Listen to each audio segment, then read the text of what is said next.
काँग्रेसच्या उमेदवारांची तिसरी यादी काल उशिरा जाहीर करण्यात आली आहे। जाणून घेऊया कोणत्या मतदारसंघातून कुणाला उमेदवारी देण्यात आली आहे। नमस्कार, मी संघर्ष लांडगे आणि आपण पाहतात राजमुद्रा न्यूज लाईव्ह।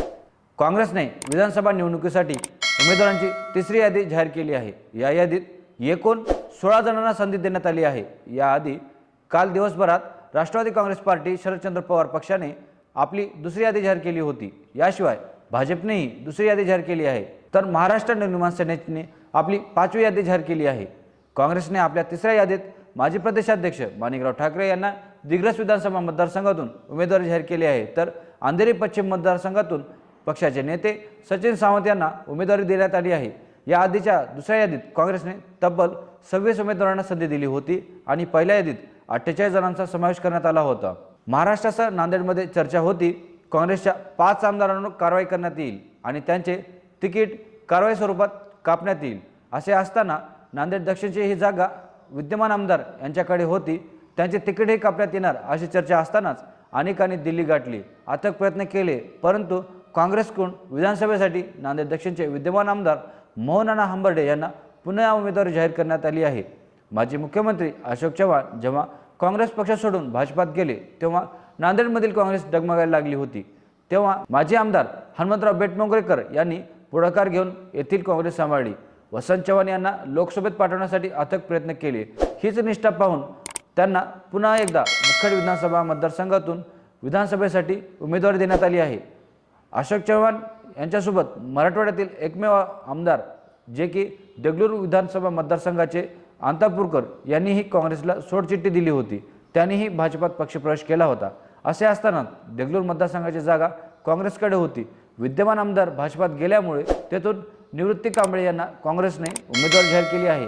असे असले तरी विद्यमान आमदार जितेश अंतापूरकर यांना अद्याप कुठल्याही पक्षाने उमेदवारी दिली नसल्याचे मात्र चित्र आहे। याशिवाय निलंगा विधानसभा मतदारसंघाची उमेदवारी अखेर माजी मंत्री अमित देशमुख यांचे कट्टर समर्थक अभय सोळंके यांना या आधीच्या यादीतून संधी दिल्याचे समोर आले होते। त्यामुळे काँग्रेसचे प्रदेश सरचिटणीस अशोक पाटील निलंगेकर यांचा पत्ता कट करण्यात आला आहे अशी चर्चा सर्व जिल्हाभर होती। 62 वर्षापासूनची निलंगेकर घराण्याची घराणेशाही संपुष्टात येते की काय असे चर्चांना उधाण लागले होते। काँग्रेसची तिसरी यादी जाहीर झालेली आहे। केंद्रीय निवडणूक समितीने महाराष्ट्राच्या विधानसभेच्या आगामी निवडणुकीसाठी काँग्रेसचे उमेदवार म्हणून काही सदस्यांची निवड केली आहे। ते आपण पाहूया कोणत्या मतदारसंघातून कुणाला संधी देण्यात आली आहे। खामगाव मतदारसंघातून राणा दिलीप कुमार सानदा, तर मेळघाट मतदारसंघातून डॉक्टर हेमंत नंदा चिमोटे, गडचिरोली मतदारसंघातून मनोहर पोरटी, दिग्रस मतदारसंघातून काँग्रेसचे ज्येष्ठ नेते माणिकराव ठाकरे, नांदेड दक्षिण मतदारसंघातून मोहनअण्णा हंबर्डे, देगलूर मतदारसंघातून निवृत्तीराव कांबळे, मुखेड मतदारसंघातून हनुमंतराव पाटील बेटमोगरेकर, चंदवड मतदारसंघातून शिरीष कुमार कोटवाल, इगतपुरी मतदारसंघातून लखीभाऊ जाधव, भिवंडी पश्चिम येथून दयानंद चोरघे, अंधेरी पश्चिम येथून सचिन सावंत, वांद्रे पश्चिम येथून आसिफ झकेरिया, तुळजापूर येथून कुलदीप धीरज कदम, कोल्हापूर उत्तर मतदारसंघातून राजेश लाटकर, सांगली मतदारसंघातून पृथ्वीराज पाटील यासह काँग्रेसने याआधीही काही उमेदवारांची यादी जाहीर करण्यात आलेली होती। यावेळी मात्र लढत तिरंगी होणार आहे, कारण महायुती महाविकास आघाडीसह परिवर्तन महाशक्ती ही सध्या मैदानात उतरलेली आहे।